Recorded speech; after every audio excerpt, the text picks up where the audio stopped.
Cult of the Lamb came along and rekindled my passion for gaming in ways I never expected. This adorable yet sinister roguelite management sim has been my obsession for months, and with the recent Unholy Alliance expansion and Pilgrim Pack DLC, it's only gotten better.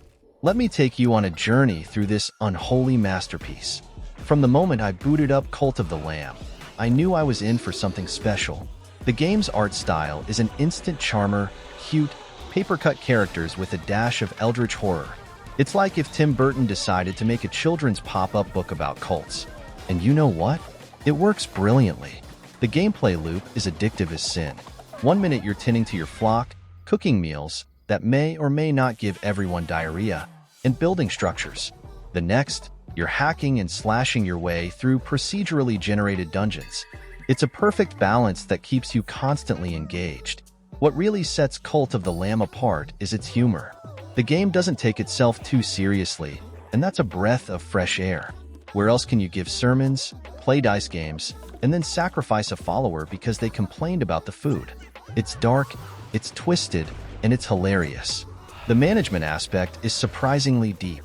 You're constantly juggling resources, follower needs, and your own twisted doctrines. Do you want to be a benevolent leader or a tyrant? The choice is yours, and each decision feels impactful. The combat, while not the most complex I've seen, is satisfying. Dashing through rooms, unleashing eldritch powers, and watching enemies explode into a gory mess never gets old. And don't even get me started on the boss fights. They're a visual treat and a true test of skill. Just when I thought Cult of the Lamb couldn't get any better, the Unholy Alliance expansion dropped. The star of the show? Local co-op. Finally, I can share my cult leading duties with a friend.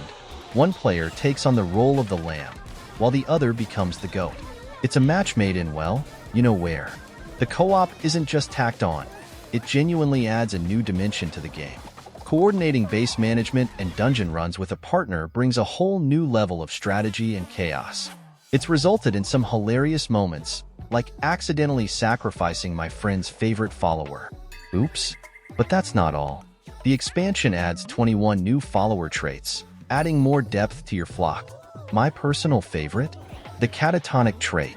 Nothing like a follower who randomly freezes up to keep you on your toes. The new structures are a welcome addition too. The nursery lets you raise little cultists from birth. Talk about indoctrination. And the Knucklebones building? Let's just say I've lost more than a few hours challenging my followers to games. If the Unholy Alliance expansion wasn't enough, the Pilgrim Pack DLC is the cherry on top of this demonic sundae. New follower forms like the panda and skunk add some much-needed variety to your flock. And let's be honest, who doesn't want a cult full of adorable yet menacing animals? The new outfits and fleece are perfect for the fashion-conscious cult leader. Jalala's coat has become my go-to for those chilly nights of ritual sacrifice. But the real star? The interactive digital comic. It's a fun little side adventure that adds some extra lore to the game world. Plus, the choices you make actually matter. A nice touch that made me feel even more invested in my cult story. Whether you're a longtime fan or a curious newcomer, there's never been a better time to join the flock.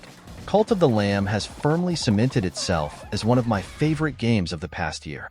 It's cute, it's dark, it's funny, and most importantly, it's an absolute blast to play. Is it perfect? Not quite. The combat can sometimes feel a bit repetitive, and managing larger cults can get overwhelming. But these are minor gripes in what is otherwise an incredibly polished and fun experience.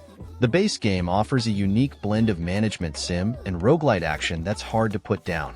The Unholy Alliance expansion adds much-needed co-op and more depth to your followers. And the Pilgrim Pack? It's the perfect little extra for those who want to customize their cult experience even further. So gather your friends, don your creepiest animal mask, and prepare to start the cutest cult this side of the apocalypse. Trust me, you won't regret it much. Thanks for watching. Don't forget to subscribe, like, and leave your comments. And check my other reviews and guides at expertgamereviews.com.